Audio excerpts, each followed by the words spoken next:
Hola mis amigos, bienvenidos a un trimestre más, el tercer trimestre del año 2025.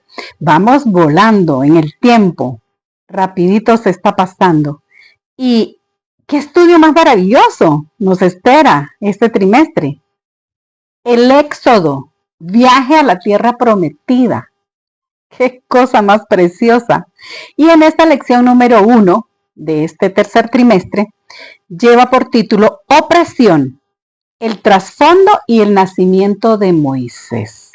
El texto para esta semana lo encontramos en Éxodo 2, 23 al 25, que dice: los israelitas, gimiendo a causa de la servidumbre, clamaron, y su clamor subió hasta Dios con motivo de su servidumbre. Dios oyó su gemido y se acordó de su pacto con Abraham, Isaac y Jacob. Y miró Dios a los israelitas y reconoció su condición. El estudio de Éxodo nos asegura que el Señor escucha el clamor de los oprimidos, ve sus luchas, nota sus lágrimas y su agonía y acude en su rescate. No se queda solo viendo la aflicción. Él nos rescata de nuestra aflicción. Como dice el salmista, Él nos rescata del lodo y pone nuestros pies sobre roca firme.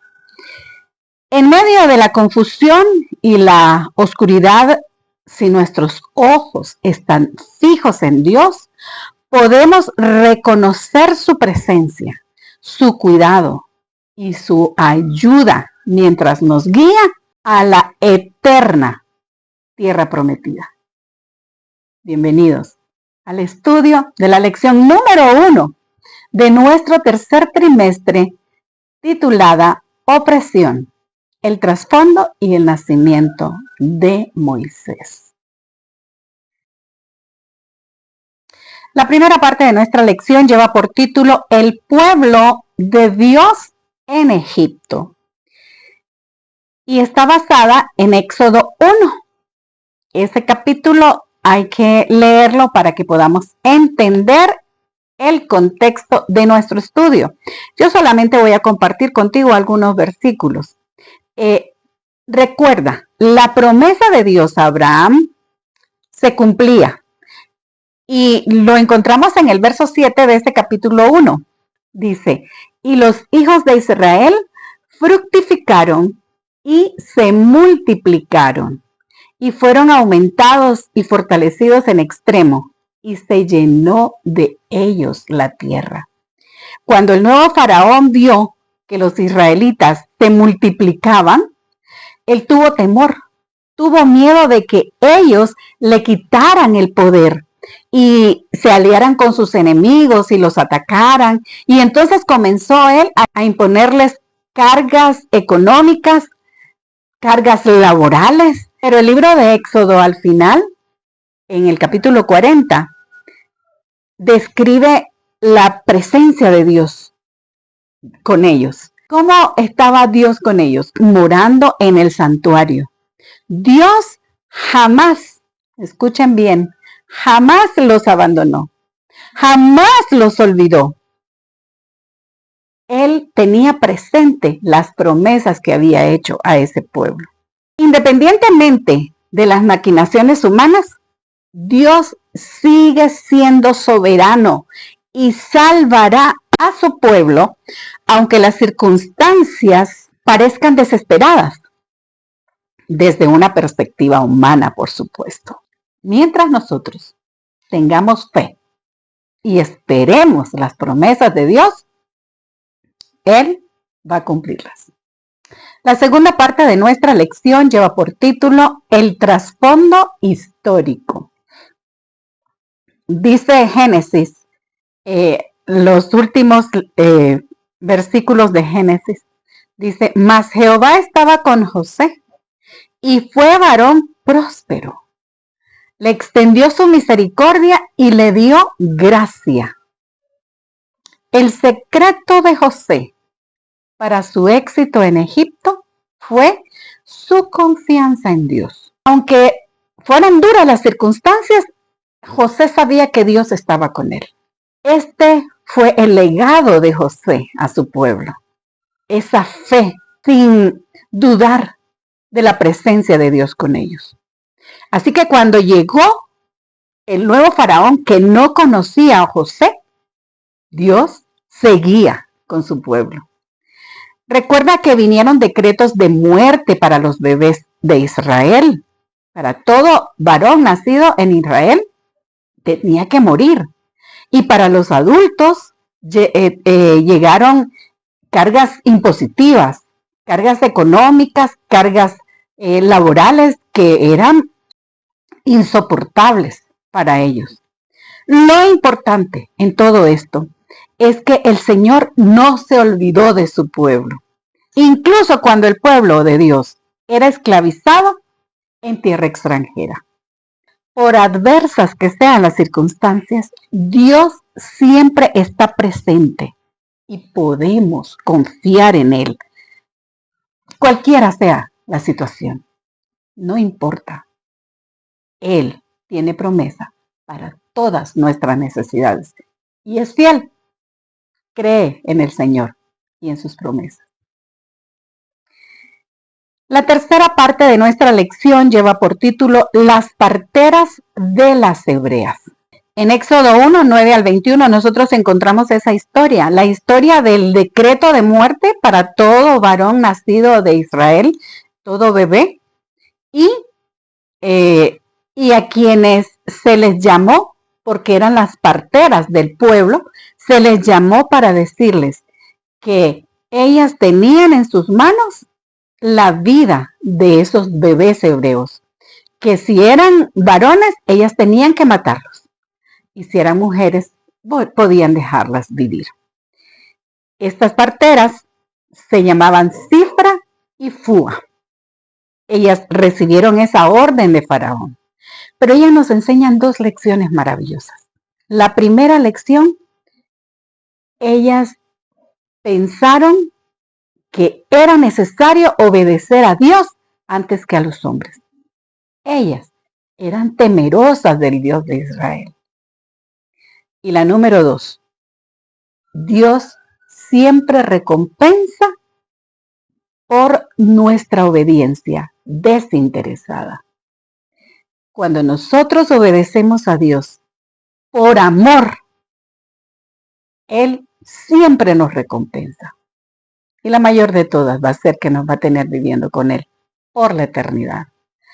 Pero en este momento, Cifra y Fúa llegaban y atendían los partos y desobedecían la orden del faraón.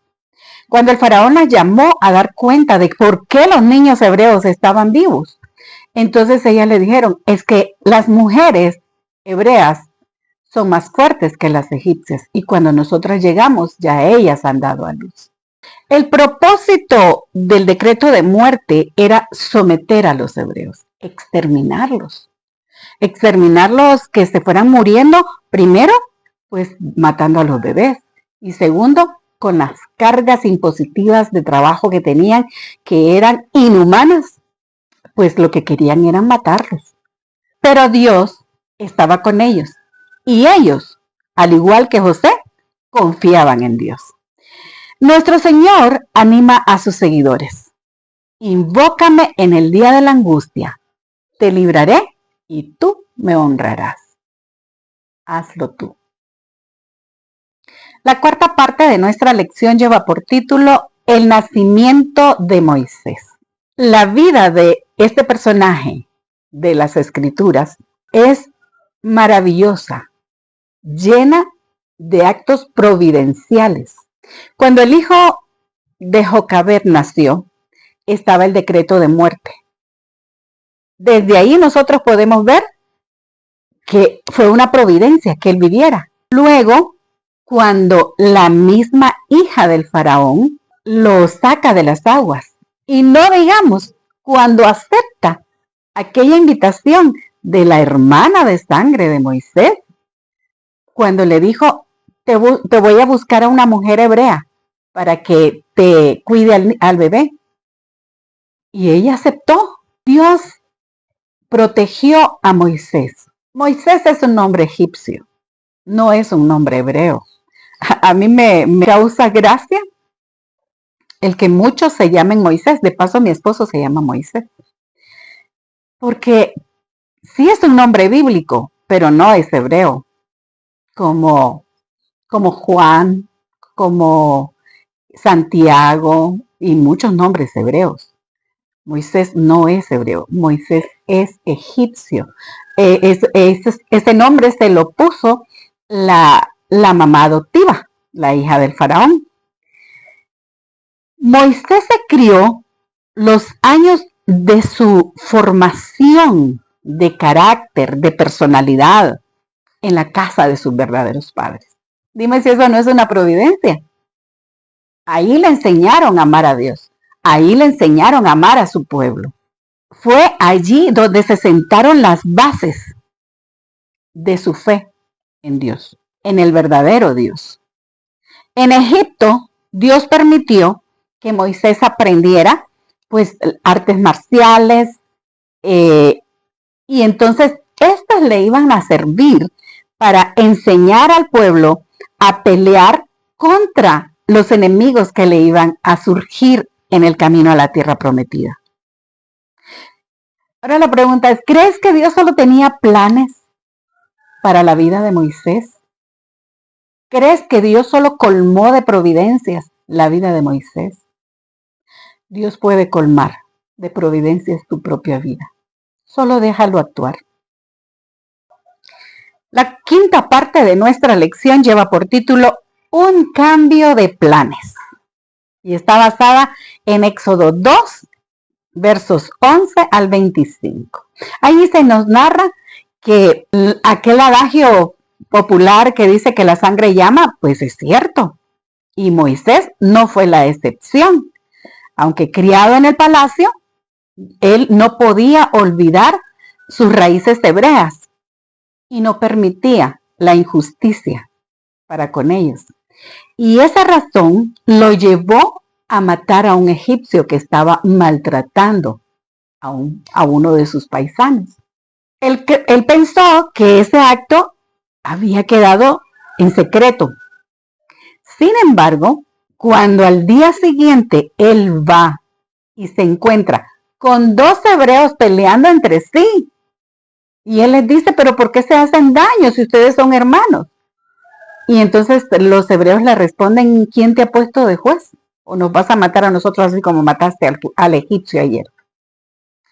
Y entonces se dio cuenta que su delito había sido descubierto.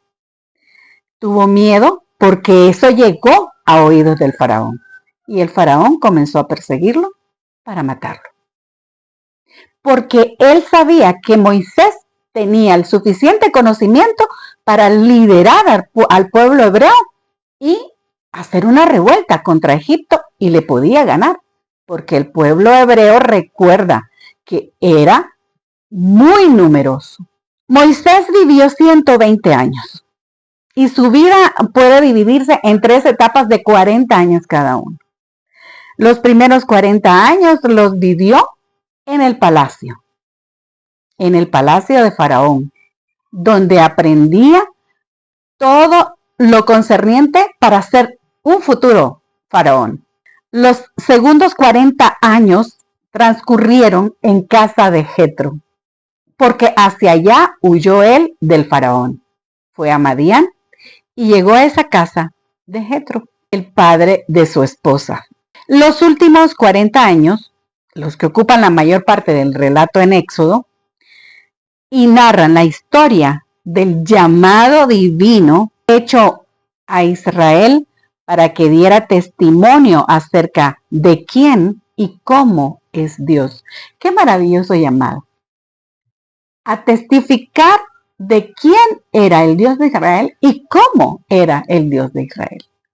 ¿Y a quién le iba a testificar? No solo a su pueblo, que había dejado de un lado la fe, porque se sentían abandonados por Dios en la esclavitud, pero Dios nunca los abandonó. Pero también debía de testificar de ese poder hacia los egipcios, hacia el pueblo egipcio. Ahora nosotros, tú y yo, podemos ser libertadores como Moisés. Podemos ser instrumentos en las manos de Dios para que le demos a conocer, así como fue Moisés. Demos a conocer a nuestro Dios, no solamente a nuestro propio pueblo, sino al mundo entero. Que vean en ti cuán poderoso es el Dios del pueblo de Israel.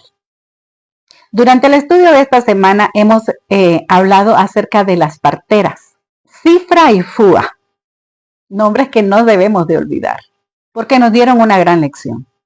Nos enseñaron que debemos de obedecer a Dios antes que a los reyes. No importa quién nos ordene desobedecer a Dios, es menester obedecer a Dios antes que a los hombres. Y la otra gran lección que nos dieron es que Dios siempre recompensa, siempre recompensa. ¿Sabes quién estaba detrás de ese decreto de muerte que el faraón había dado y que le había pedido a las parteras que lo cumplieran con sus propias manos? Satanás fue el instigador de ese plan. Sabía que entre los israelitas se levantaría un libertador.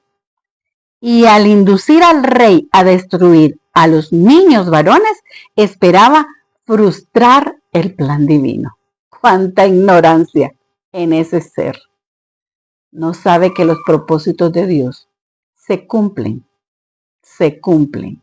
Esas mujeres, Cifra y Fúa, temían a Dios y no osaron ejecutar tan cruel mandato. El Señor aprobó su conducta y las hizo prosperar. Lo bueno de todo esto es que a pesar de los planes de Satanás, Dios intervino y usó a personas fieles para frustrar los propósitos del enemigo. Vivimos en un mundo que está bajo el dominio del adversario, a quien Jesús llamó el príncipe de este mundo. Satanás usurpó esta posición a Adán, pero Jesucristo lo derrotó durante su vida y mediante su muerte en la cruz. Aunque Satanás sigue vivo y activo, él no descansa porque sabe que le queda poco tiempo. Su propia destrucción es segura y él lo sabe. Él sabe que su fin está muy cerca. La buena noticia es que las dificultades de la vida pueden ser superadas por la gracia de Dios. Esa gracia es nuestra única esperanza. Y recuerda, querido, la gracia es poder para obedecer a Dios, no licencia para pecar. Hemos terminado el estudio de la primera lección de este tercer trimestre del año 2025. Apenas empezamos a conocer el Éxodo, el viaje a la tierra prometida. Te espero la próxima semana y recuerda, Cristo viene pronto.